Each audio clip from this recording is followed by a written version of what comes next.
المسلمين والمسيحيين واليهود، العرب كلهم. فين الناس الحلوه اللي زي كده؟ مصر مفخرة للعرب كلهم. إذا مصر كانت رقم واحد في العرب رقم واحد، وإذا مصر سقطت سقط العرب كلهم بما عليهم. أنا مغربي وافتخر، بس علاقتنا بمصر علاقة الإنسان علاقة السمكة بالمية. في سمكة تعيش بدون مية؟ مفيش. فإحنا مش ممكن العرب يكونوا بدون مصر.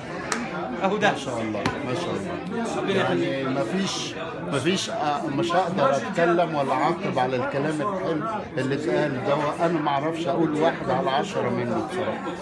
والله احنا يعني وانا فرحت. اقول لك حاجه، والله احنا فرحنا ودعينا. اقول لك انا عن نفسي دعيت لما شفت ان مصر ربنا يعني دي دعوات ناس فيها صالحين. مصر ربنا جاب لها الرجل المناسب في الوقت المناسب اللي يصلح بايده على ايديه. فوالله احنا يعني عزنا يعني كده. اللي يقول لي انقلاب ويقول لي حاجه ولا يقول لي الكلام ده بدي على الجزمه على دماغه. Qu'est-ce que votre idée sur ce qui s'est fait aujourd'hui? Formidable. Extraordinaire. À refaire. Ouais. Mais il faut faire un peu de la implementation. Implementing. The food is good, the people are nice, the atmosphere is okay, but we need some implementation. That's my idea. Not only talk.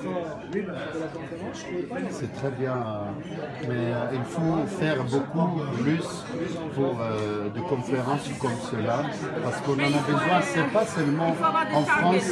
C'est pas seulement en France. Non, il faut avoir maintenant il faut avoir des objectifs précis. J'ai appris que vous êtes dans le Parlement européen. Oui, mais il faut avoir un axe de stratégie. On met en place des choses. C'est le travail de l'Europe. Parce que maintenant, on a des gens extraordinaires. Là. Rien que là, si on prend maintenant toutes les personnes, juste là, ce groupe-là, c'est des gens, si on travaille avec l'énergie dans le sens de Dieu,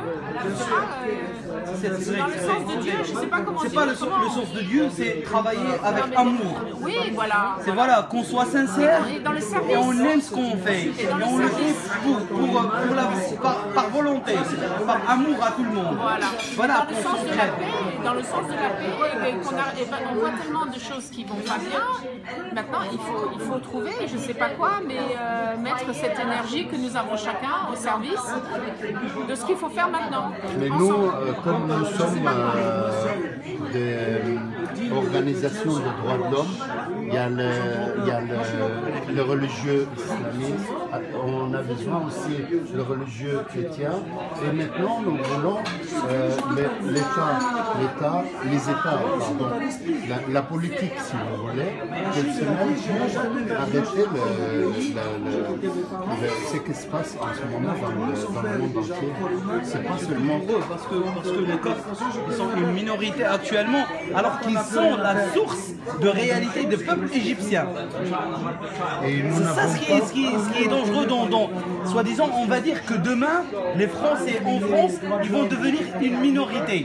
Voilà. Ils vont se sentir, les Français de France, les Gaulois, ils vont devenir une minorité gouvernée, soi-disant par des musulmans, ou bien des Turcs, ou quoi que ce soit, et ils vont demander de l'aide.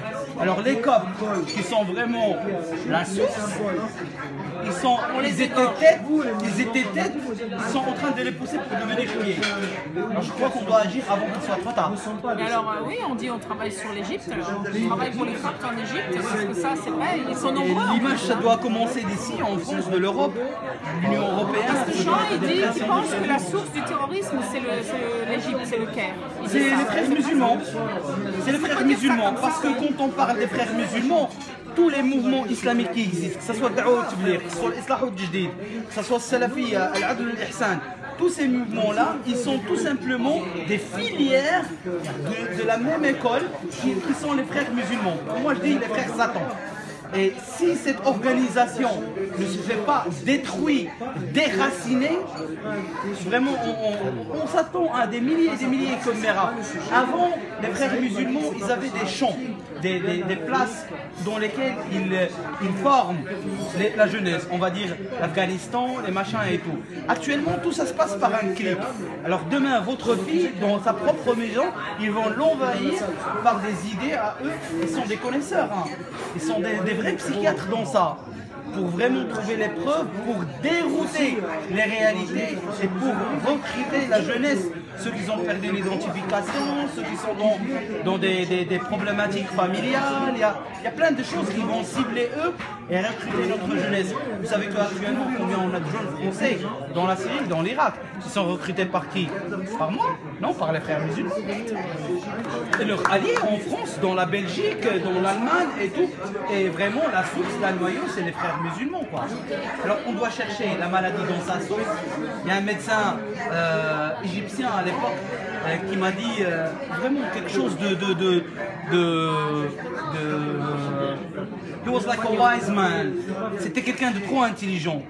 Et il y a quelqu'un qui est venu chez lui dans son cabinet. Il lui dit: monsieur le docteur, je me suis tapé le pied avec le trottoir, j'ai besoin que vous me faites des médicaments, des choses et tout. Alors il a commencé à lui filer des gouttes dans ses yeux. Il lui dit: monsieur, mais c'est mon pied qui saigne, c'est pas mes yeux. Il a dit: la source des problèmes, c'est tes yeux, tu vois pas bien. C'est pour cela que tu as tapé ton pied avec. Alors maintenant, l'Occident, il parle Daesh, il parle terrorisme en France ou bien en Belgique. Mais la source, comme ils ont dit, c'est les frères musulmans.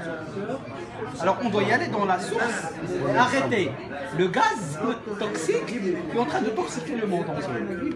Mais alors comment maintenant arrêter ça? Comment Bon, ils ont